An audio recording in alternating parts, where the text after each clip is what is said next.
Welcome to Recurring Nightmares, episode 73. I am Jeff, joined as always by Chris. Hey. We are actually going to talk about two Friday the 13th fan films tonight. New first for our podcast, covering fan films. We will get into those in a little bit, but as always, we talk about what we've been watching over the last month first. What have you been up to, Chris? What have you seen? Not as much as normal, but I did catch a couple of movies in theaters, and I'm watching a TV show. So I guess we'll talk about that. I saw the Super Mario Galaxy movie, um, which you'll hear more about us talk on our video game show, Perfectly Sane Show. But briefly, it's not as good as the first one, which Jeff didn't like. So Yeah, it's not. uh, it's fun enough. Like it's basically. I think there's even less of a story this time than the first time, and it's more like, hey, what if we did like little 7-minute shorts that are cool, like by themselves? If you were like, here's a short of like Peach and Luigi going through like a casino type area, fighting like these weird turtle creatures or whatever.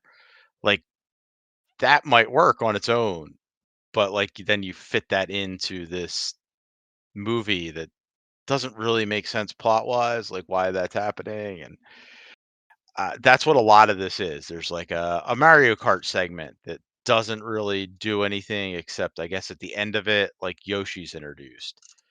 um Star Fox is in it for some unknown reason, like Because they got the remake coming.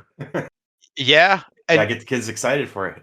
I know we're going to talk about this tomorrow, but not just the remake, but evidently there will be another Star Fox game next year. I didn't So hear that. we're getting Star Fox in like 2 months or a month, and then new Star Fox sometime next year. Huh. So that's cool. Yeah. But yeah, Super Mario Galaxy movie. I didn't find it quite as good. I didn't find it as charming as the Super Mario Brothers movie, but it, you know, it's pretty. Mario and Peach and the lot do Mario things. That's it. Mario doing Mario shit. Yeah, it's like, I mean, how much story are you actually gonna pull out of a Mario film? Like, I understand why Nintendo would be like, this is what we're going with, but like story wise, like it's kind of not. It's not the narrative like king of Nintendo stuff. So, uh another movie I watched. Um, and this is one that it's weird because it's a revival of a series, but I guess it takes that original series and like makes kind of like a narrative thing out of it. Is Faces of Death. Yeah, yeah. I wanted to hear what you had to say about this. So like, what was it like in the late '70s, early '80s? There was like a TV series, like it was like a VHS series of like Faces of. It was called Faces of Death, and it was things happening on video that, like, the premise was like these are real deaths. They weren't. They were all like staged and filmed, but Were it was they like all staged? I thought they would mix in some real shit. maybe there was some real shit. Like, And some of it, like, I've seen them. I saw the first one anyways. And, mm, like, one thing was like, oh, these people in this country drink deer blood. And they just show them drinking deer blood. I'm like, okay, yeah, great. so it's like weird shit like that. Like Yeah. they intersperse like some weird documentary stuff that probably is real. Yeah, yeah. But then a Uh, bunch of fake staged. Yeah. yeah, like fake stage death, like people getting hit by trains and uh, like shootings and like I, the premise is like you're watching these people die, yeah. right? It's basically Twitter. Yeah, sure. If you let the videos go on Twitter. Um, Yeah. I will say this for the series though. I remember this in the 80s. Like they had some of the most amazing VHS covers and they were like scary. Like just like, oh Oh fuck. yeah. I don't want to fuck with that. Yeah, no, it was like one that like I think like somebody once said, "Oh, we should watch this," and like they weren't able to like get a copy of it because like the video store in our little shopping center wouldn't sell like let us rent it. Like they're like, no, you guys are like 12, so like please usher yourselves out of here." So this is basically somebody really likes Faces of Death, like the old series, and they're copying the deaths in them, like, but staging them for real. And this girl that works for like a TikTok or YouTube, like she's like a content moderator. She starts seeing these videos come up, and she like lets the first one kind of go through, but then she gets another one, and it's like she starts questioning it, and she starts flagging them, and ultimately she ends up getting fired because she like steals some shit to like try and prove that it's real and go to the cops. And that has the killer then kind of latch onto her, and it becomes a little bit of like a slasher at that point where you know who the killer is, you see him, and he captures her, she gets away, blah blah blah. It's fun enough. I think it if you're gonna do like something, if you're not gonna just do Faces of Death again, where you're gonna like fake a bunch of real deaths, like You couldn't do it now because again, like that, yeah, it there's would video of real death everywhere. yeah, Like yeah, again, it's just let like your on the Twitter videos internet, play. right? Yeah, yeah. So like they do the right thing though with this is like they make it like somebody's posting this shit to YouTube, so it makes sense, like because that shit does get posted like on Twitter and probably other like shittier social media sites. In fact, I've seen shit on Reddit that's like maybe borderline that as well. Um, so I think like they did the right thing with it. I- It's fine. Like if you're gonna do something with the Faces of Death property, this is probably the right thing to do. I think it's ultimately satisfying. Like the ending is pretty cool. I liked it. It's goofy, but I thought it was fun. Um, and there are some cool kills in it. The way that this copycat guy is like setting stuff up. They show what I assume is from the Faces of Death, like the original death, Mhm. and then like his staged version of it, which is like kind of like a shot for shot remake, but slightly more brutal. So I thought like that was neat. Like this guy he's set up this like torture dungeon where he's killing people. And it's a fun little film. I mean, I would probably wait for it to hit a streaming service. It's It's out there, out. but I would It's wait. out now. It came out this week, but I'm Mhm. not paying 25 or whatever No, it's no, what it is. I would wait till it hits like Netflix or Shutter or Yeah. whatever. In fact, it might be a Shutter movie. It might be. I don't It might remember if be. that was what, like, popped up. I don't know if, like, I have to dun dun dun, like, the Shutter logo beforehand. Um, I think it might have been 'cause I'm, like, looking at the other films I watched this year, and I know one of them was a Shutter one. This one might have been the one, so it's gonna hit a real service soon, so you don't have to pay for it. I would recommend watching it that way. I don't think it's worth paying to go to watch or go see. I just happened to go see it with my like AMC sub. So, Yeah. and the other thing I've been watching is so Disney Plus released a new Star Wars series, animated series called Maul Shadow Lord, which Oh, kind of yeah. focuses on Darth Maul. And I am 9 episodes into that, and 9 episode how many fucking episodes is it? 10. I'm on the last one. There's Oh, 10 episodes. And I guess this is season one. There'll be another season. Um, I think it's pretty cool. I think they've done a really good job. It starts out with like, well, Maul. If you watch Solo, the movie Solo, like Maul shows up at the end of that movie as like the leader spoilers. of yes. I think that I movie is now a decade old. So, well, so on May was it May the 4th or whatever? Yeah, I yeah. watched the first half of it. I Oh, made up oh, to you the see, train sequence. I like it. I think it's fun. Oh, I Uh, had no. I actually had no problem with it, but Melissa had to go run and do something, and I'm like, "We'll pick this up later," and she don't care, and d- then I just forgot about it and kept yeah. playing Zelda or whatever. I get it. I do say, like, out of the Disney stuff, I think the story ones, Rogue One and Solo, I think are the best ones. Like Rogue One, way more serious approach to it, and Solo is more of like an It's adventure just kind of. fun, yeah. I Yeah, was it's just a enjoying it. fun I movie. was having fun with it.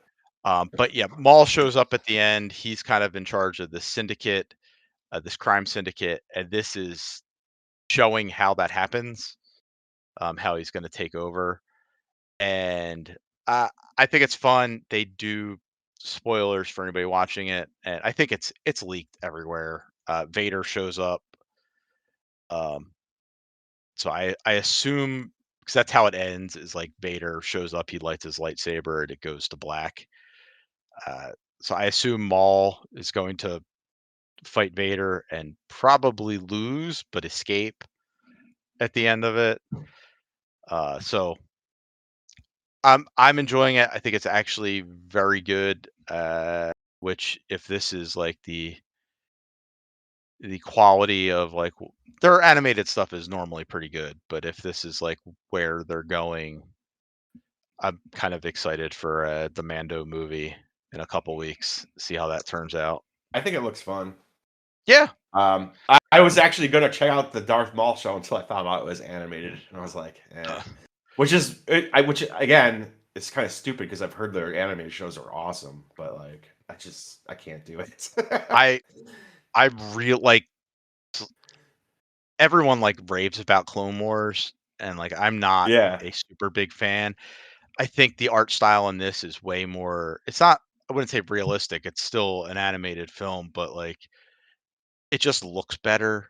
It looks like you could almost see it being like live action if like you just if you put real people in it, you'd be like, yeah, this works. So yeah, I could see not being like I just don't like watching cartoons. Like I could see that, but I think it's yeah. worth giving a shot if you can if you do think like that's something you can kind of stomach. Uh, we'll first try to finish Solo, and I'm definitely going to see Mando. Yeah, I'm really excited for Mando. I think it I looks am, yeah. really fun. So Jeff, what have you been watching over Boy, the last month? I've been watching a whole lot. I'm gonna cut out all of the movies because I want to talk about all the cool TV shows I've been watching. Okay. Um, we'll start with For All Mankind, my Oh, good. Apple I've show. been wanting to check in on this. It is. I think it's maybe going to be the next show I start. So Hope you check it out. I hope you like it. It is on its fifth season right now, and it's going to end next year with the sixth season. So I guess to set the table for this real quickly, like it's a show about an alternate world where like what if Russia had landed on the moon before us? hmm So it starts in the 60s in episode 1. Each season kind of jumps a decade. So now in season 5 we're in the year 2012, and it's like turned into like almost a completely different show where humans have like colonized Mars, and the thing with this season is they the people who like the Martians, the people who live there, find some government or some sort of secret document that like they're planning to automate everything on Mars and then send everyone back to Earth, and it's causing a revolt on Mars because the people who live there, that's their home. They don't want to go to Earth. That's like the main thrust of this season. Um, a lot of people who have watched the show, like the consensus would be that it fell off after the first few seasons. I don't necessarily agree with that, but like watching this fifth season, I could kind of see it. okay. Uh, for one, because it spans so much time that like so many characters that were like big and important and you loved in the like season 1 or 2 are dead now because it's like It wouldn't make, there's no way they would be alive still. And including like the main character is dead now. Like he died this season. I'm like, okay, I guess I have to learn to like these new characters. So that's a bit of a hurdle. There's also the fact that now that they've like colonized Mars and like a lot of the show takes place in Mars, it's like all in these like drab gray hallways. You just feel like you're watching Jason X sometimes. Like it really feels like TV. Like um but the show still has like really thrilling episodes. Like there was an awesome Prison Break episode this season I really liked. The last episode that I just watched was had like a really thrilling they're like using Mars as a leapfrog to like we're gonna go to a moon of Saturn and see if there's life there, and like it was like a real perilous landing on it was like it got my blood pumping. I'm like, this is exciting. So like, I could kind of see I could kind of see it again. Like the problems I listed, like again, losing some of the Yeah. characters you love it's tough. It's like if you took Vic Mackey out of Shield, you took Tony Soprano out of The Sopranos. It's like, what? Okay, now what? But overall, I still really like it, and I'm interested to see where it ends up because it's going to end next season in an alternate 2027. Like it's gonna Okay. catch up with our present, and I just like the series as a whole because it's hopeful sci-fi. It imagines like a better it imagines that like the Russians getting there first like changed the world in a lot of really positive ways. Like yeah, still tragedies happen. There's still Yeah.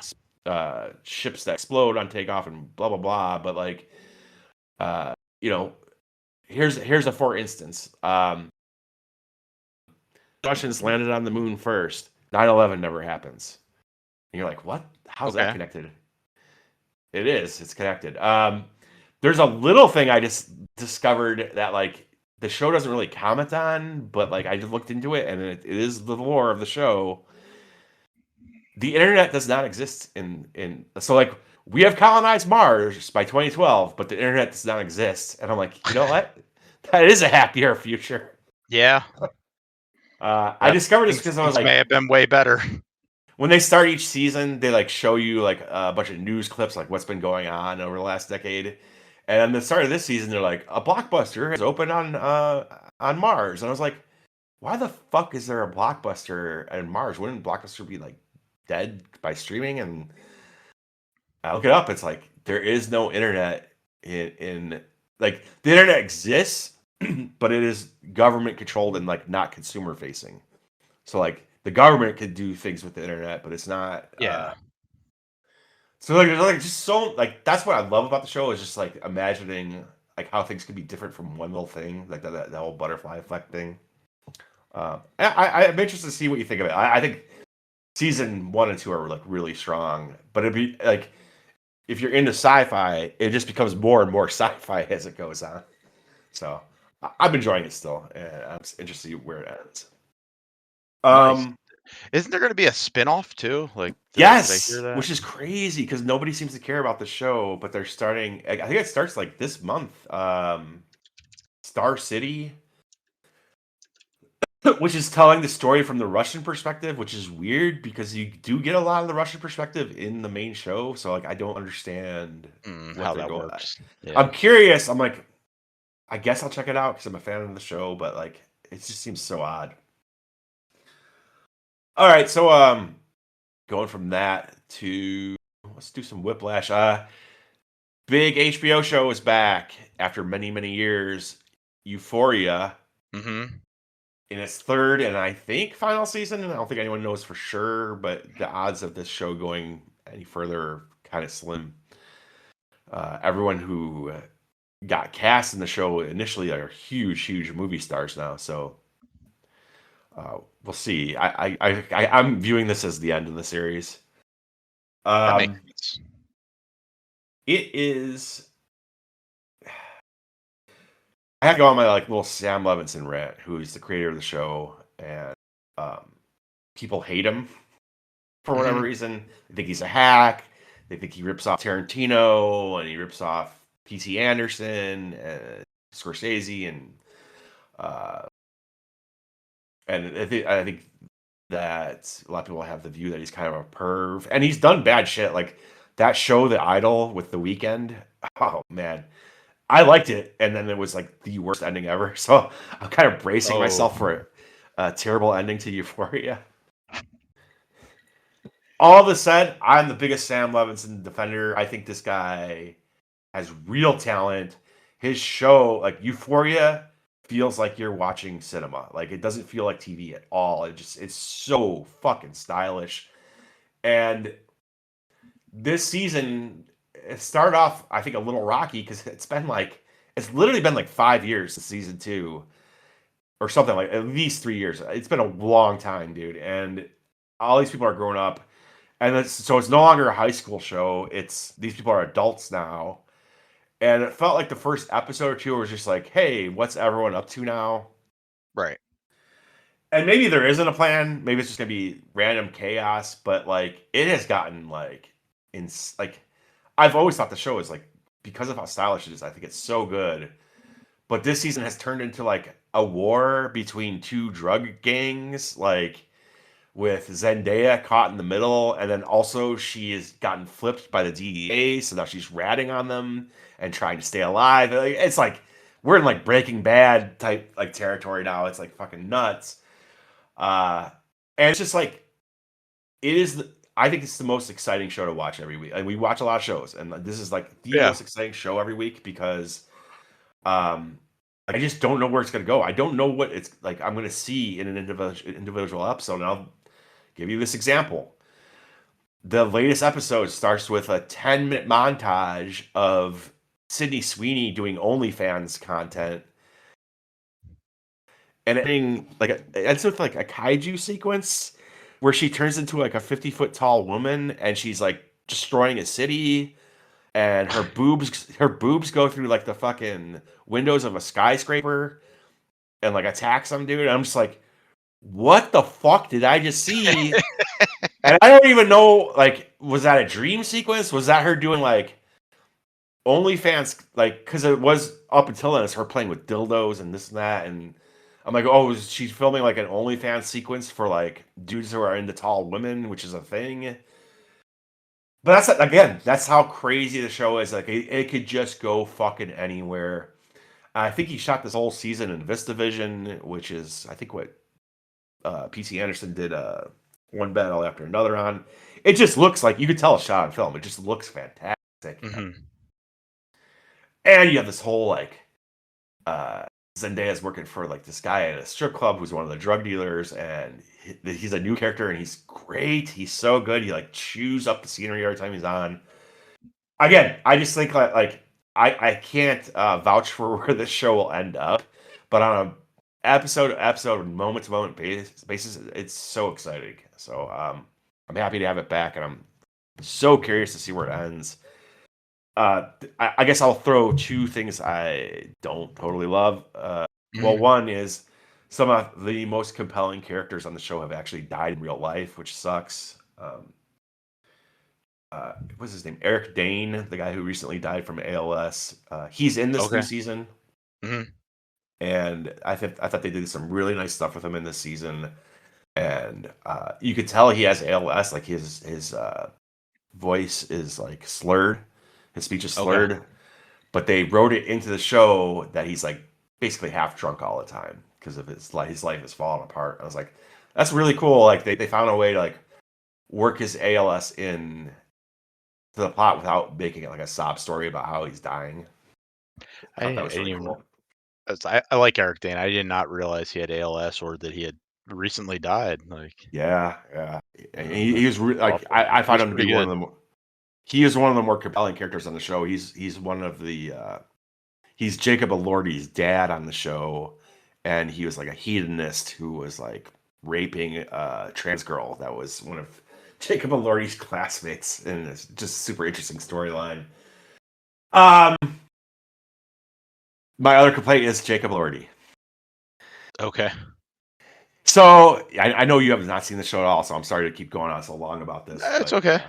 um, he in the first two seasons, he's like this jock who is like clearly evil. Like he's just straight up evil. And in this season, it's like they rewrote his character to be just completely normal. He's like married to Sydney Sweeney and just trying to get by. And he's actually in a huge amount of debt to somebody because he's trying to get this like retirement home business off the ground. And he's like, oh, and there's like a red wedding episode this season where he and Sydney Sweeney are getting married, and literally like it's a red wedding where like the episode ends with his toe getting cut off and him getting beat to shit. And like he's just taking it and he's just desperate, and now he's like pushing Sydney Sweeney to like do more OnlyFans content so they have money because he doesn't want to die. But I'm like, where is Dark Nate? This character was evil. Like I'm like waiting for him to like be pushed enough by this guy to snap and like just go kill him. But I'm just like, it just doesn't seem like it's in the cards. It seems like they just like rewrote him as just like a normal dude now. Anyways, that's Euphoria, Chris. Like, if you want a show that will just kind of like, here's the thing I'll say about the show. My wife looks at her phone constantly through every show that we're watching. Yeah. The phone gets set down for Euphoria and The Pit. Like those two shows, the phone gets set down for. All right. Because it's just so entertaining. Doesn't look like there's like a lot of like it doesn't look like it's like that long of a series. No, it's either, a small commitment. You could easily catch up, but like each episode feels like you're watching a movie because it's just so it's so cinematic and crazy. I would recommend it for sure. Okay. What other shows I want to touch on? This is a tough one to talk about. Another HBO show called Half Man. Have you heard of this show, Chris? I've heard of it. I have no idea what it is though. Okay. It is from Richard Gadd, who made Baby Reindeer a couple years ago. Baby Reindeer. One with the. Oh no, that I was thinking something different. I was like, is that the one with Ben Affleck? But no, that was Reindeer Games. It's Reindeer. Baby Reindeer. Not the same. All right, so Baby Reindeer was like a huge hit on Netflix, which still kind of surprises me because of how tough the subject matter was. Mm-hmm. So the premise of Baby Reindeer is this guy, he's a wannabe like comedian and actor, but he's basically just a bartender. And this creepy, like overweight girl starts like, or lady starts stalking him. And it starts off as like kind of a, like a kind of like a fun little thriller, like and kind of funny. Like this guy's like letting this lady stalk him, and he's kind of like going along with it to be nice. Mm-hmm. But as the show went on, I remember telling you about this. Like as the show went on, it like, and this is autobiographical. Like this guy wrote this. It's about his own life. He starts to reveal that like what the Baby Reindeer is really about is the bartender guy, the guy that wants to be an actor and wants to be a comedian, got approached by some older gentleman who told him he could help him break in the business, and the older gentleman drugged him and raped him. And because of that, it like fucked up with his sexuality, and he started to be attracted to trans women. And it's why he allows this creepy lady to stalk him, because he kind of gets off on it because he's so fucked up from getting raped. And to me, the fact that was a huge hit show, I'm just like, the subject matter was really, really tough and like brutally honest. And I couldn't believe this guy was able to reveal these things about himself that are true, I guess, right? Mm-hmm. And he was like, if you thought that was tough material, here's my new show, Half Man, on HBO. Holy fucking shit, Half Man is a fucking brutal watch.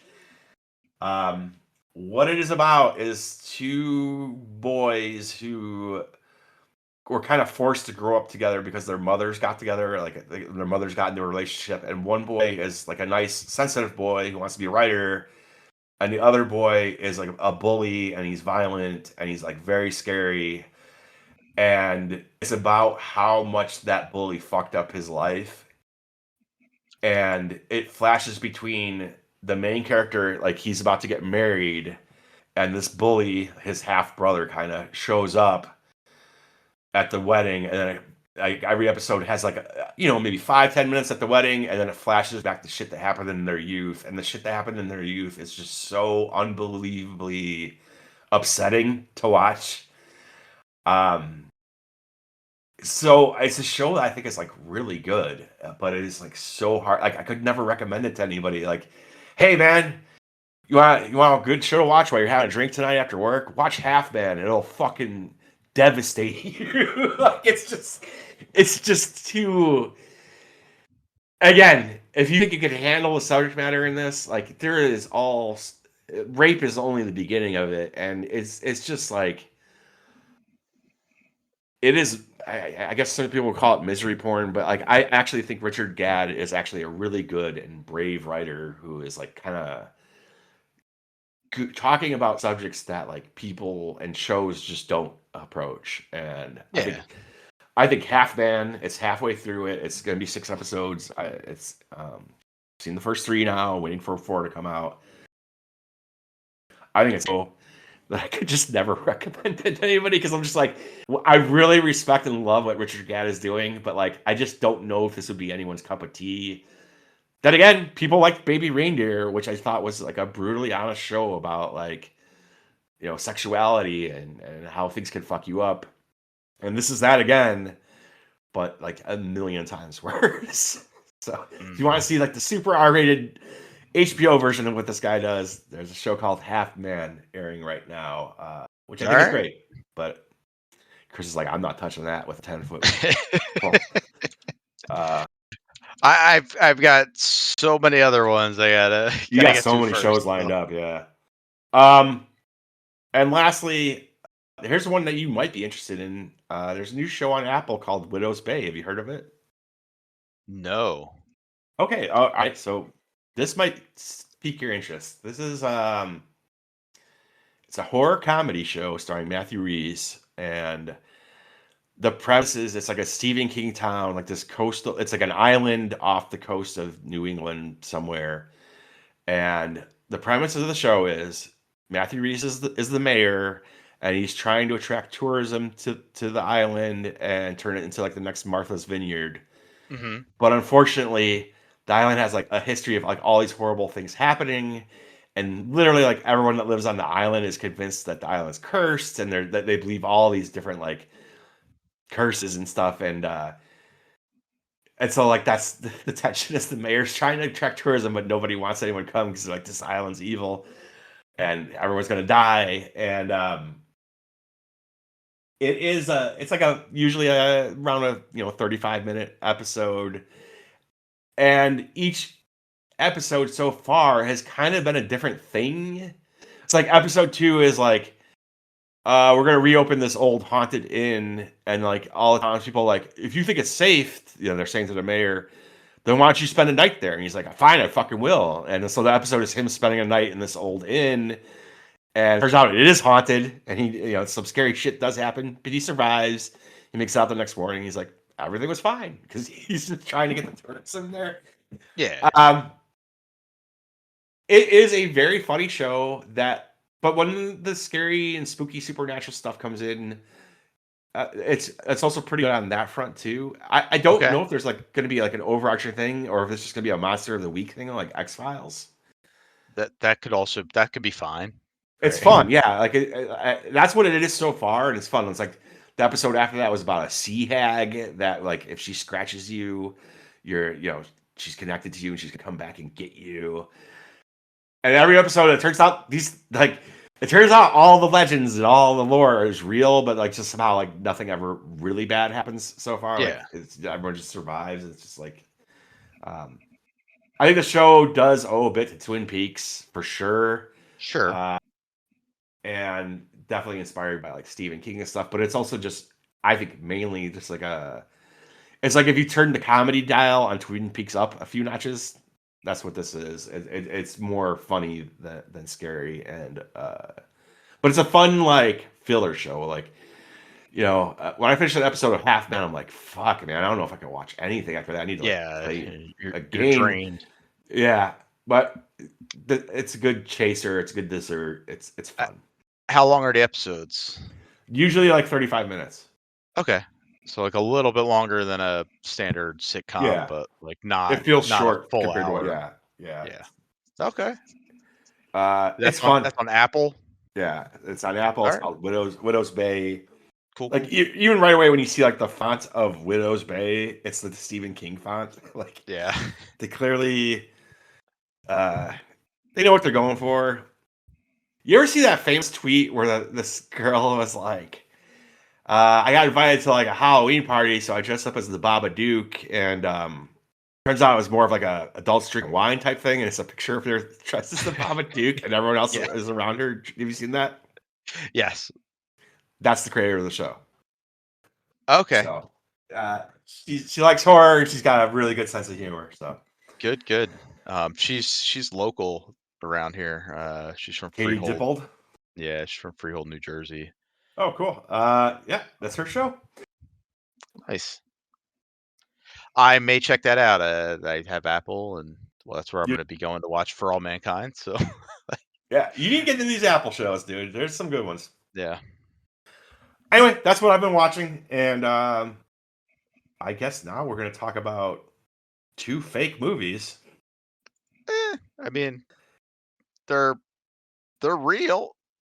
I mean, they exist and they're real. Yeah. So let me preface this with why we're doing this. So I had heard for years that there was a fan film called Never Hike Alone that based on Friday the 13th that was actually really good. But I could never bring myself to watch it because I was just like, dude, are you really gonna watch a fan film? You know what I mean? Like, Right. Yeah. but then I was like, it popped up into my head again. I looked it up, and then I saw, oh shit, there's a fucking part 2.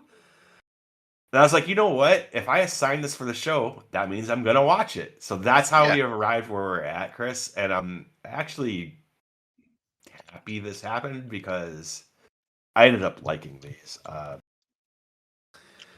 Spoilers, I did too. I mean, you can tell that they're not like, Hollywood big budget productions or even the budget of like a normal Friday the 13th movie. Right. But as you're watching it, sometimes you could like look past that, forget that, and start to get like engaged by it.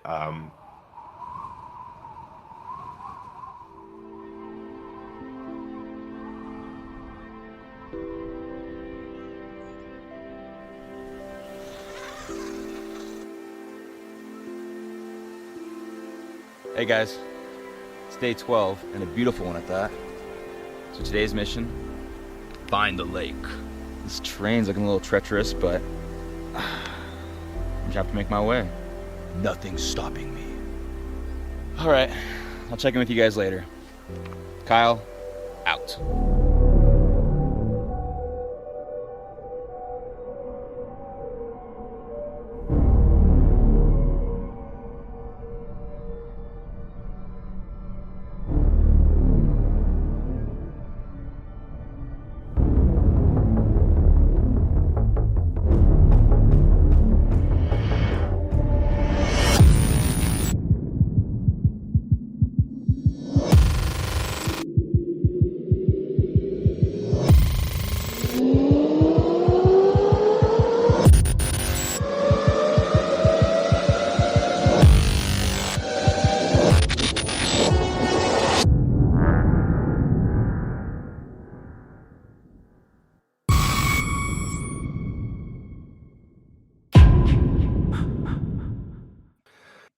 But I'll just throw out some of the facts first before we get into it.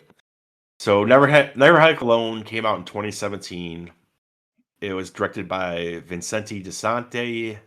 He has a film production company called, I think, Womp Stomp Films. Yep. He crowdfunded this fan film. I think this first one had a budget of like $19,000. And it's not like a full length movie. It's like what the first one's like 50 minutes. Yeah, it's like the second one's a little bit longer, I think. But yeah, The second one's it's like pretty almost short. full length. Yeah. First one's under an hour, and it follows this like hiking vlogger Yep. named Kyle, who he's just doing his shit, like doing what he does. He goes hiking, he camps out, he posts vlogs, and that's a very popular thing on YouTube. And I thought that was like a really clever premise for this. Like, you know, he ends up like finding a trail marker that's not in his guidebook, and he's like, "What the fuck is this trail?" And he starts going down it. He's like, "This would maybe be better to get around, you know, like get around the lake here." And then he comes up to like a no trespassing sign, and like this area is closed off. And but he just like, man, I spent like a day walking this way. I would lose so much time going back. Like, I'm just gonna cut through and hope like nobody catches me. Yeah. And he stumbles upon the closed Camp Crystal Lake. And of course, who has taken up shelter in the closed Camp Crystal Lake? Jason. I don't know about you. I just found like the whole premise of it like neat. Like it's like a neat way in. Like it's like a new way to approach the series. Yeah, because like you're using Jason, you're using the locations, but like you have to find a new entryway into like how do we make this something that's our own?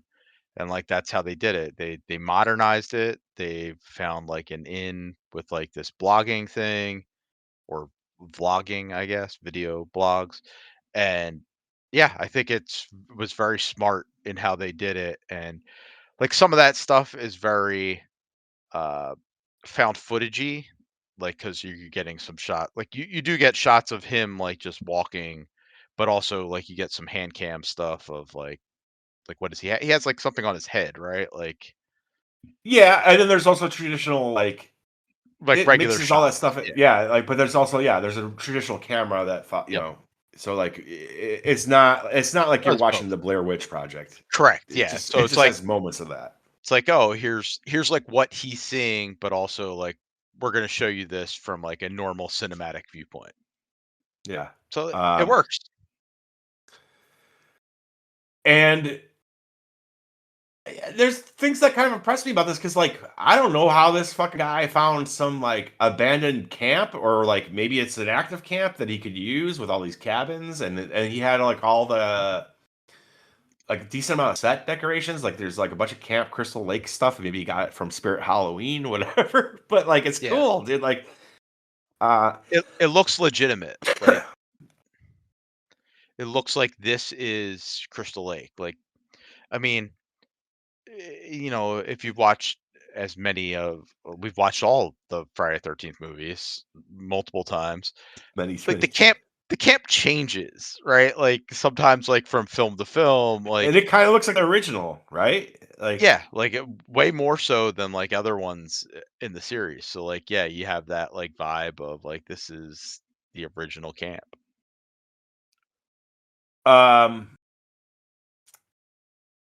I thought it was cool. I don't know how they got away with some of this. Like when he's exploring, we get the Jason is coming sound of that or whatever. Like, it's like, Yeah. I guess maybe he just changed it a little bit. Who knows?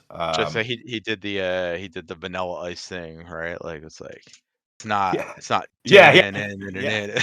it's dan like it's like just And like it's that you also changed the cha cha cha to just like slightly off and the composer of Friday the 13th always says it's ki ma ma ma, and I always hear it as ch.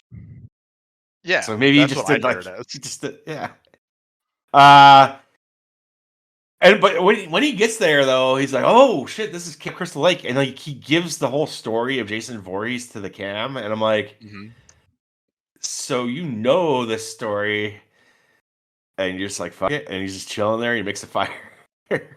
Always uh, stupid, always dumb people. but he eventually finds Mrs. Voorhees' head in one of like the upstairs rooms. Yes. And he promptly gets thrown out of it. It's not a window. I think he explains it. It's like they used to have like these big doors on the second floor of houses so that you could get furniture up there. He gets thrown out of that. Okay. And he gets chased by Jason with an axe.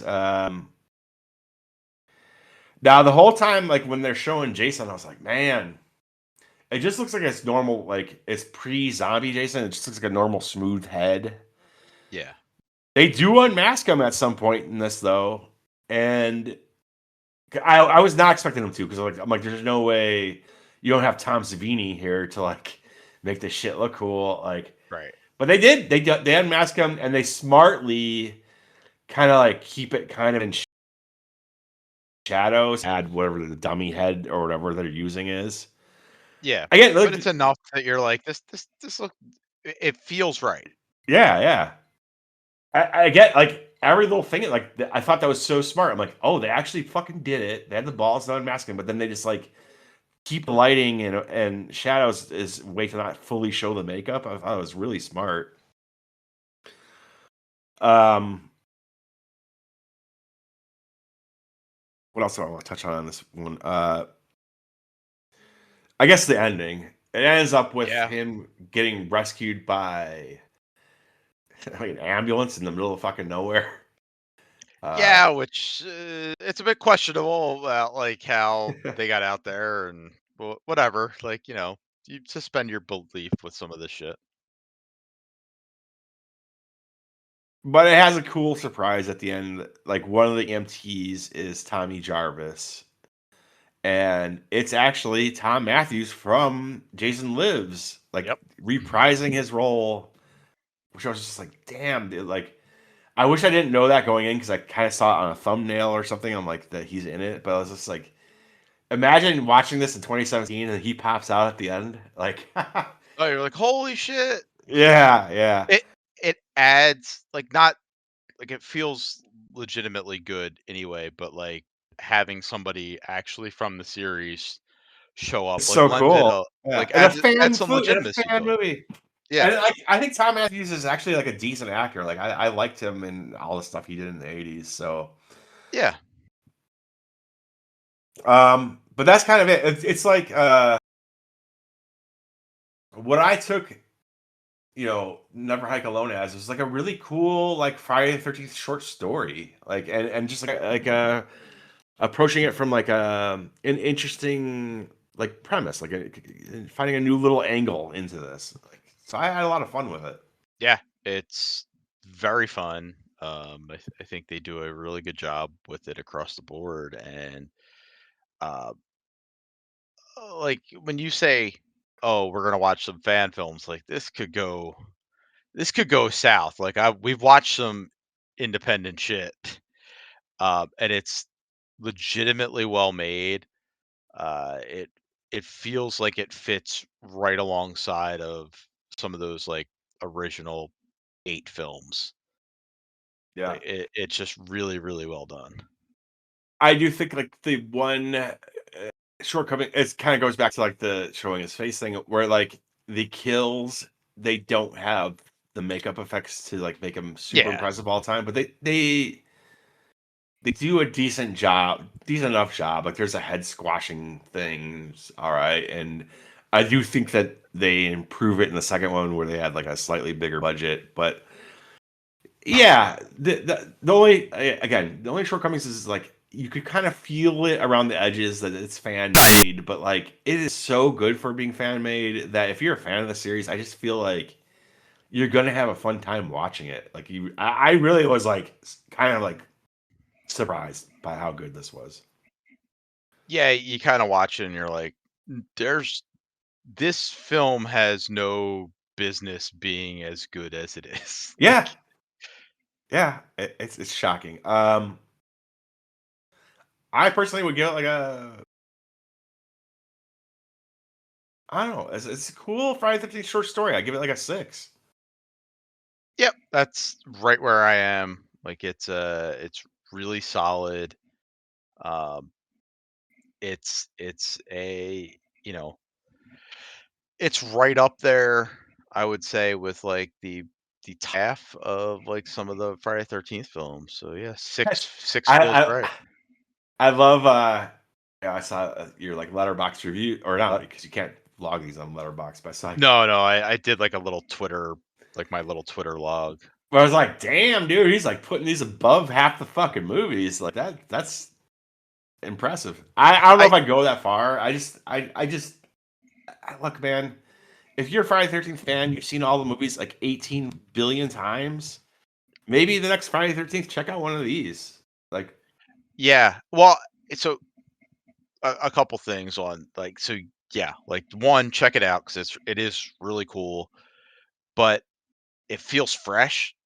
Like I mean, Mhm. you watch all those other Friday the 13th movies, and it's like So many of them are just the same thing again and again. yeah. So like I mean, I'm sure like if we watch this over and over again, like it probably drives down the list a little bit, but like yeah, like I would probably watch this over some of the lower rated ones in the series, like just because it's like it's newer. Like I don't know it inside and out like I do some of the other ones. So Yeah, well, that's what is so fun about it is like, yeah, I know the whole series inside and out, and I'm just like, I've seen these all, and it's been so long since we got something new, and then it turns out there was something new I could have watched. It's just not official, but it was cool. Which I guess we'll get into Never Hike Alone 2, which I think is even more ambitious, and came out what in 2024.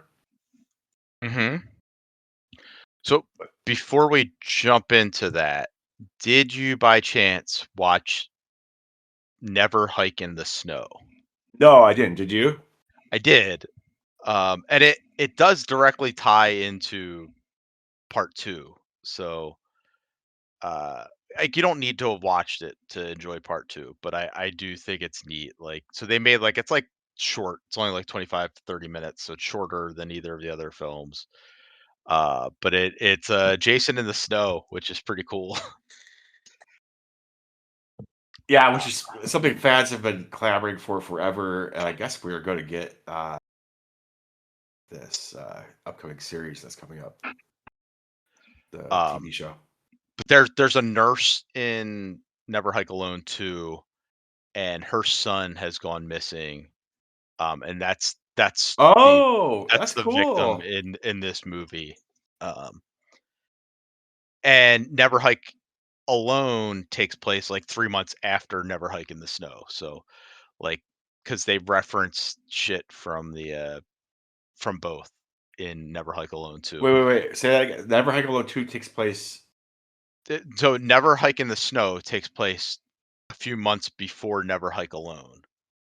Okay, Which okay. and then Never Hike Alone 2 takes place like immediately after Never Well, Hike Alone. actually, it's smartly and really clever. Like it threw me for a loop. It takes place like concurrently with the first movie. Like it's.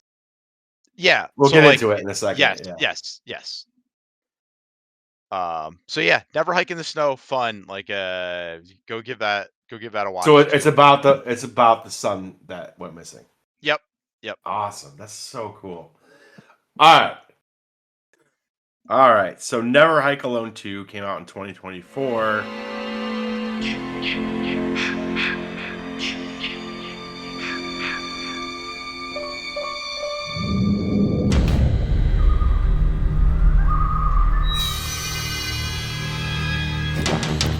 There's a legend around here. His name was Jason. A killer buried, but not dead.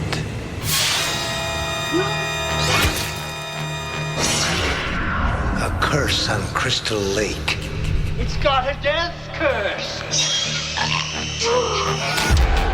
They're all dead. They're all dead.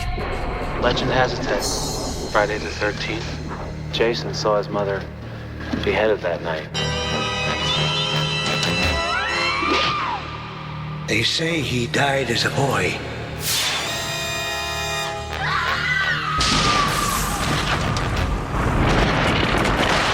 But he keeps coming back.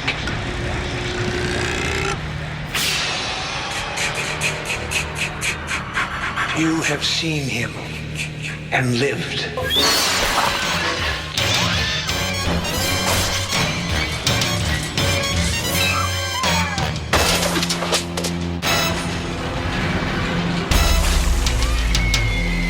Some have even tried to stop him.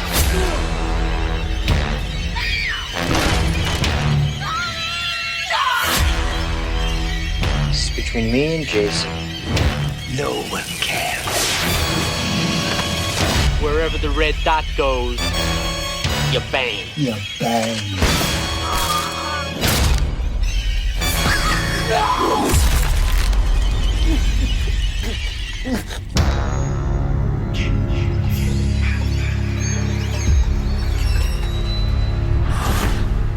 People forget. Jason's out there. Waiting. Waiting.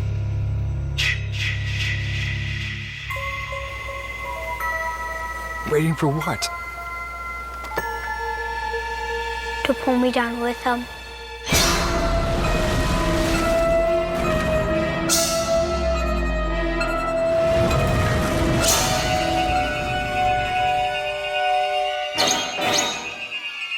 You went into his territory, you drew him out, and now people are dead.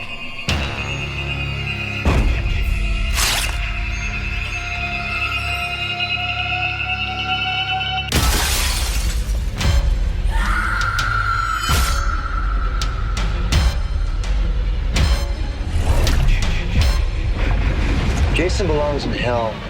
I'm gonna see he gets there.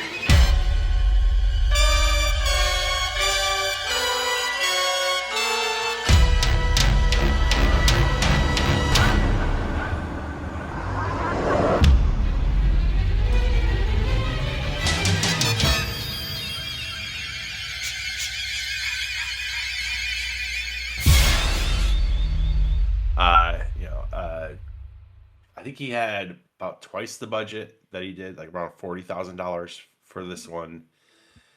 Shows. And it feels much closer to being like a real movie. Yeah. Not that like the first one was bad, but like again, the first one felt like a short story. This is like it feels like a legacy sequel. Yeah, there's like sets and like the different locations that you go to. Like the first one was very contained. It was like, oh, this is our budget. We're gonna like shoot here. We're gonna do a lot of outside shots. Yeah, we're This getting a lot is of way like different. yeah, we're getting a lot of like it centers on Tommy Jarvis, and you know he's an EMT, so you get like all these hospital scenes and stuff. But like what it is doing, like it starts off with like he's having nightmares about Jason, and he keeps going out into the woods to look for him. And there's this cop who's pretty funny with these like blue rimmed glasses. Mhm. He's like tells him stay away. And what it is doing, and I didn't realize this at first, is it's taking place at the same time as the first one. It's just Yep. showing you things from Tommy Jarvis's perspective. So it kind of builds up to the ending of that first one. Like you get the ending of the first one again where like Jason attacks the ambulance and Tommy drives away. And we get some actual gore here. Like, yeah, I think better than the first one. There's like a police lady. She gets like an arrow through the neck. We get Tommy just makes up a rule that if they could destroy Mrs. Voorhees' head, Jason will stop coming back to life. I don't know how he knows that, but it is kind of in line with the stupid shit in the series. Like, Yeah, that's like there's always weird shit that hey, if we do this, Jason will stop. Like I mean, think of Jason Goes to Hell. It was like only his family member could kill him, and it has to be with this dagger. This is like slightly less ridiculous than that, but it's just like it was funny to me that like Tommy like somehow knows this is a rule. Like, Yep. There is there's a sequence at the hospital where Jason shows up and he starts killing everyone there, and Jason gets a nurse at one point. Like we're getting way more special effect work, which is cool. There's a really awesome part in this sequence where like it's maybe my favorite scene in the whole movie. It's between the cop with the glasses and Jason, where he like unloads his bullets on him. Yeah. And it does nothing, and then Jason like comes up to him and he puts like the gun under Jason's chin and shoots it right through the top of his head, and you're like, oh, he got him now. But no, Jason just is fine. Gets back up. Smashes his fucking head. Eventually, like the Kyle from the first one shows up, and like him and like the nurse team up. And I guess I want to touch on the nurse too, real quick. Mhm. Like, I thought that like this nurse who her son has gone missing, and it's like this unresolved thing, and I just felt like it had more heart and like humanity to it than a lot of the Jason movies. Like, oh, here's a real Oh, yeah. character who is like going through something because of what Jason did. I thought was really cool. Yeah, you never get that in like the actual Friday the 13th movies. Like you Yeah. never see It's the like the effects fallout. of Yeah. what Jason has, the havoc that he's caused to these people, and like what they have to live with as in this one, her son goes hiking out in the snow and never comes back, and like so she's still holding out hope that he's still out there, and it's It's like you don't get that feeling from most of them. Yeah. You never get that viewpoint.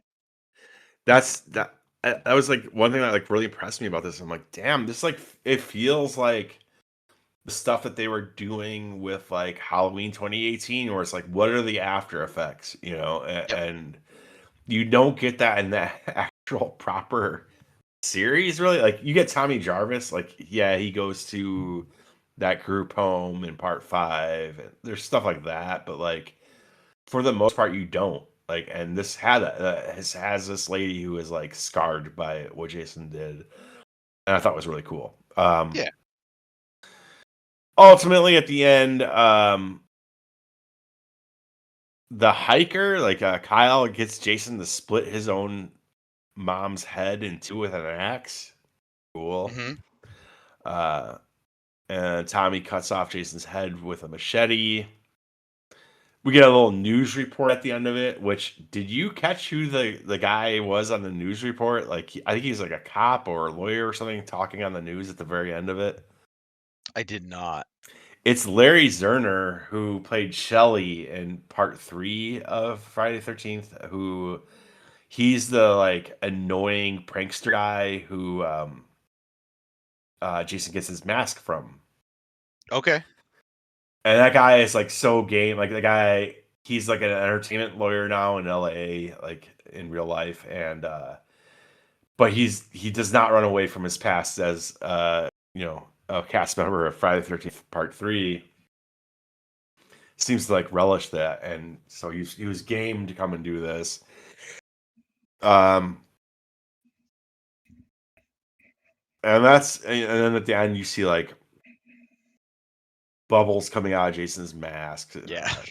he's coming Yeah, out. you got to set it because Yeah. there's supposedly going to be a Never Hike Alone 3. I hope there is. Did you stick around for the post-credit scene? I don't know. I think I did let it run, but I'm not sure if I remember what it was. There's a post-credit scene of a fan. He's a fan of Trail Junkies. Oh, yes. Yes, I did. And it's kind of a meta thing where it's like, he's like, I'm a huge fan of Trail Junkies. I don't know where this guy went or whatever, but I'm just going to start making my own like Trail Junkies videos. I'm going to make a fan version of like this YouTube channel, which was a nice nod to the fact that like this is all fan bullshit. Yep. Yeah, it was neat.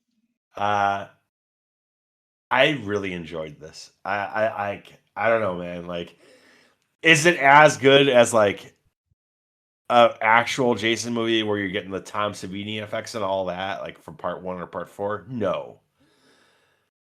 But I don't know, if you're a fan of the series, I don't know how you don't get a kick out of this. And like, it's such a smart follow-up to the first one, where it's like we're just incorporating, like, we're gonna do the first one again from a different perspective, and then wrap it all up.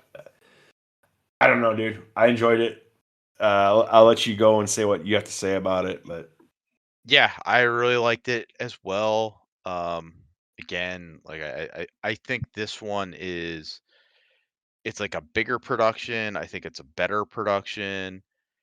There's so much love and respect that the people involved in this have for the Friday the 13th series, and they're just pouring their heart into this to like deliver something that, hey, when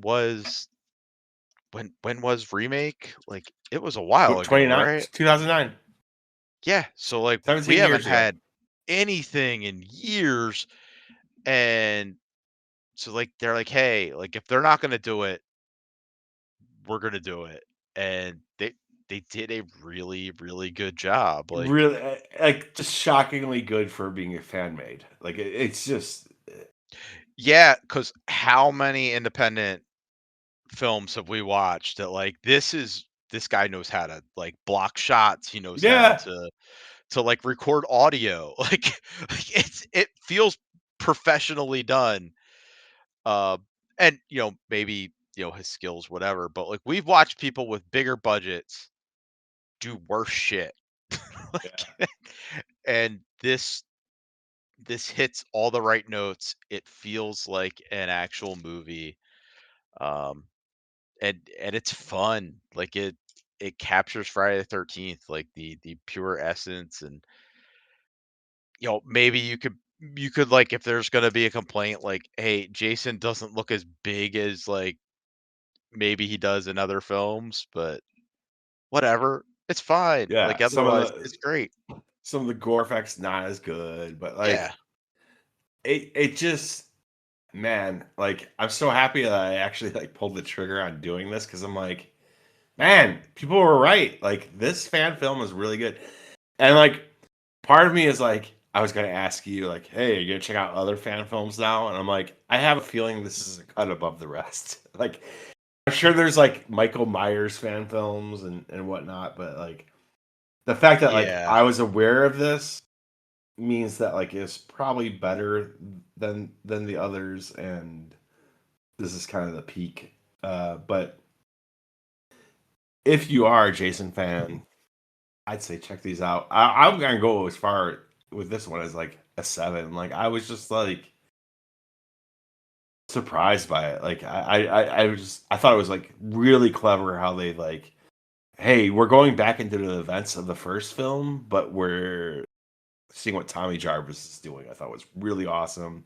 I thought the nurse stuff was awesome, and it has humor, like the cop shooting Jason through the head and then just getting his head smashed. Great. that like very flamboyant sheriff is He's hysterical. He's funny. great. Yeah. So So good. yeah, I'm a fan of it. I'll let you give your final thoughts on it, and then we'll talk about what we're gonna do Yeah, next. same, kind of like same thoughts. Like I really, really liked it. I'm glad that, you chose this when you were like, "Hey, we're watching fan films." Like, I don't Yeah. know. No, I was the same way. I was like, should we do But this? I don't know. uh and as I've said multiple times, like we've watched so many independent films, like horror, and it's like this just gets it. Like they know what they're doing. They know how to do it well. They they maybe, don't have the budget to do it as good as like the actual thing, but we're talking Yeah. budgets of like 90 times less. Yeah. Yeah. And they're doing it well. It's a fun film to watch. They they expand on it in ways like from the first film to this one, they expand on it in ways that like the actual films don't even accomplish properly. Yeah, like there's more connective tissue between these two than pretty much any of the Yep. main Yeah. series. It's like just so well done. Um, I mean, I know we're getting Camp Crystal Lake this year, or Crystal Lake. Yeah, Like we're getting the TV show, but like I hope somebody looks at what this guy has done and is like, "Hey, how about we bring you in and you do something like canon with us. Like we do something real, not fan. Like let's do a real one of these Yeah. and break put Friday the 13th back on the board. Like um, everybody else, except Freddy, I guess, has had like something recently. Not all good, but let's uh let's get Jason back on the board and let's do something. And this guy, I think, should this team. What was the production company? It's like Womp stomp. Womp Stomp Films. Yeah, give them a shot, man. Like let them do some, let them cook.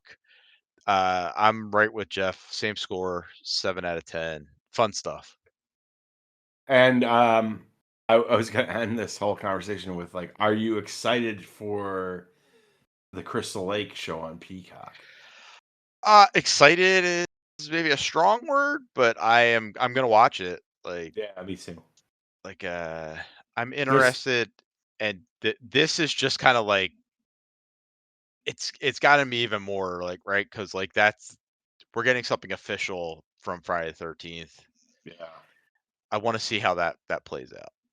It's been in gestation for forever, but like, there's a few things like I was more excited about it when it was a Brian Fuller show, who like I did never watched, but heard was amazing. Hear good stuff, yeah. But it's not him anymore. It's the guy that was running the show was the guy who did Welcome to Derry, which I did not love. I liked it. But yeah, like interested, and I guess the thing that makes me most interested is who's playing Pamela Voorhees, which is Linda Cardellini, who I think is just like smoking hot. And so I'm like, hell yeah, dude, Linda Cardellini is Mrs. Voorhees, I'm in. But like, I don't know that'll give me my fix of like the stupid hockey mask slasher thing. Yeah. This is the prequel, so I'm excited for it, but I don't think it's gonna fill the void that this fills. This fills the void of we need to see a Jason movie, and they did it. Right. And it's Like, decent. yes. Yeah. And that's like, look, I love the original Friday the 13th. I love that, like, especially because like I didn't watch. I was like 2 when the original Friday the 13th movie came out. So like when I watched it, like Jason was already a thing, and so Yeah. like about Jason, and like to me, like It was finding a out that surprise, probably. yeah, Like, holy, for like someone because not- yeah. like oh we're gonna watch Friday the 13th. All right, I know what this is. I know it's the hockey mask dude. And, But like, the it's hockey not. mask dude Yeah. really isn't the dude until the 3rd one anyway, because like, he's Baghead in the 2nd one. Yeah. Uh, but, like, that's how ubiquitous, like, Jason is that, like, when people say Friday the 13th, you just think of that iconic hockey mask. And so, like, when I first watched it, like, yeah, like, that was awesome, and, like, you find out, holy shit, like, it wasn't Jason, it's his mom. Like, that's a cool twist that, like, it's one of the reasons I really love that film, because I It's came almost to it it's like a late. retroactive twist because you're coming in with Yeah. knowledge from the future. Yeah. Yep. So, like, yeah, I just don't know how that's gonna play out. It's interesting that it's the same showrunner from Welcome to Derry, though, because that's also a show that's like, this doesn't need to exist. Like, but I did like what they did with Welcome to Derry. They And found a it hook was that I like. very in line with Andy Muschietti's It movies too. Like it just Yeah, felt yeah, like very the much same. so. Yeah. It's just like it's just a weird thing. It's like doesn't need to be here, but it's interesting enough. I'm into it. Yeah. No, I'm excited. I'm actually excited for it, but I'm just like, I don't think it's gonna give me the same fix that this does. So if you need your Jason fix, there's fake movies out there that are Yeah. pretty fucking good. Yep. What are we And doing as next?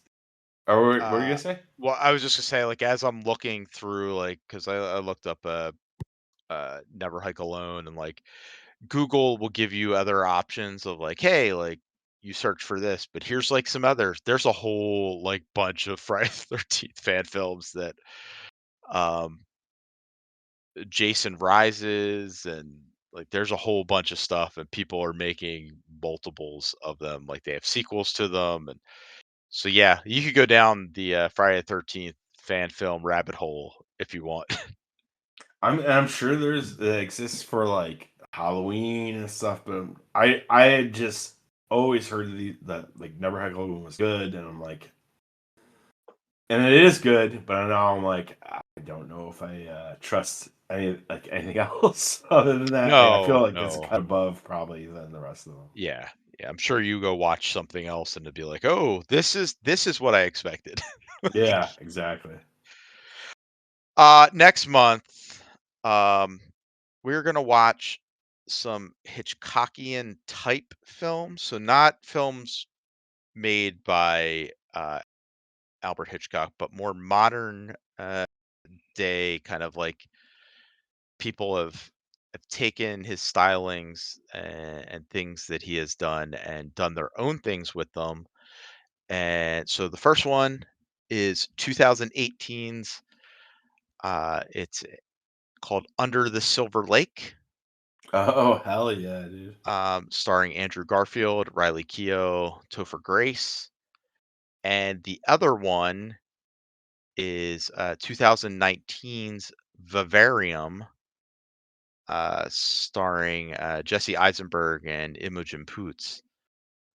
They are different types of Hitchcockian type approaches, but both very much in that Have you seen these styling of movies? it. I've not, which is one of the reasons why I picked them. I was like, these seem interesting. And Hitchcock is not something we've explored much, if any, in our 6 seasons of doing this. So I thought it'd be an interesting way to enter into there. All right, so I've seen these both. Okay. I don't know if I Oh. call either of them. I would if I Vivarium like to me is like Twilight Zone. Which, I mean, Twilight Zone is there are Hitchcock and roots Yeah. there. Under the Silver Lake, I think I was like, I can't wait to revisit this. I didn't love it the first time, but I was just like, this is so interesting. Like, it's the guy that did It Follows. Like, it was his follow up to It Follows, and Okay. it bombed, and so he got put into director jail until he would do. I guess on the end of Oak Street comes out. Yeah, this until he year, would do right? a Spielberg movie. Yeah, and then a follow up, like a sequel to It Follows. But like people who like Under the Silver Lake like love it, and I remember liking it quite a bit. But like it weirdly reminded me of The Big Lebowski. But we'll get into that next month. Yeah, I'm really excited to at least revisit that one. Vivarium, I was iffy on, but Okay. Under the Silver Lake, I'm like super interested to revisit. I'm happy that you're gonna finally see it. Yeah, because I looked up like modern day Hitchcock films, and these were Interesting. two of the top ones that came up as recommendations. That's so. interesting. Okay. Yeah, I'm super interested to rewatch Under the Silver Lake. I really am. Like, I liked it, but I feel feeling on rewatch I like it even more, and I'm very curious how you'll react to it. Yeah, it'll be fun. These are first time watches for me, as I said, and I do like the cast in both of these. Like I like Jesse Eisenberg. Garfield's great. I like Garfield, like Riley Keough. So yeah. And like Under Silver Lake feels like this like. I mean, we'll talk about it more next month, but it feels like this like examination of internet culture and how it can make you insane with like conspiracy theories. That's kind of what it's about. And it like I think at the time it felt ahead of its time almost. Like it was just like I'm super interested to rewatch that movie because again, people like really love it. I saw it, I remember liking it, but I did not love it. All right. But yeah, we'll be back next month to talk about those. I hope you all check out these stupid Friday the 13th films because they're pretty actually good. Please do. And yeah, we'll be back with some Hitchcockian nightmares. Chris, say good night. Right. Good night.